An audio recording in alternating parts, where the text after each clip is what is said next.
ഇനി നമുക്ക് കുറച്ച് കുക്കിംഗ് ഒക്കെ ആയിട്ട് അങ്ങനെ അങ്ങ് കടന്നു പോവാം. കടയിൽ പോയ സമയത്ത് ഞാനൊരു ഹാഫ് കുക്ക്ഡ് ആയിട്ടുള്ള ചപ്പാത്തി പാക്കറ്റ് വാങ്ങി വന്നിട്ടുണ്ടായിരുന്നു. നൗറ അതിന്റെ ഇടയിൽ കൂടെ അവിടെ പാൻ കേക്ക് ഉണ്ടാക്കുക.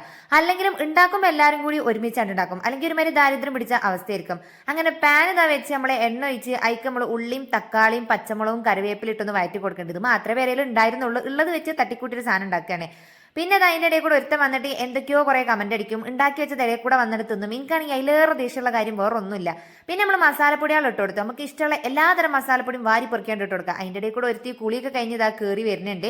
പിന്നെ നമ്മളൊരു കോഴിമുട്ട എടുത്ത് പൊട്ടിച്ചിട്ട് അതിക്ക് ഒഴിച്ചു കൊടുക്കുന്നുണ്ട്. അങ്ങനെ എല്ലാം കൂടി ഒന്ന് മിക്സ് ചെയ്ത് ഇച്ചിരി വെള്ളം കൂടി വെച്ചൊരു കറി എന്ന് പറയാൻ പാടില്ല എന്നാൽ കുറുകിയ പോലത്തെ ഒരു അവസ്ഥയല്ല, ആ ഒരു അവസ്ഥയിൽ നിർത്തുക. എന്നിട്ട് നമ്മളിതാ ചെറുതാക്കി നീളത്തിൽ അരിഞ്ഞു വെച്ചിട്ടുള്ള ചപ്പാത്തിയും കൂടി ഇട്ട് കൊടുക്കുക. നന്നായിട്ടൊന്ന് അങ്ങോട്ടും കൊണ്ട് കൊത്തി ഇളക്കി കൊടുക്കുമ്പോൾ കൊത്തു പൊറോട്ട രീതിയിൽ കൊത്തു ചപ്പാത്തി കൊണ്ട് കിട്ടും.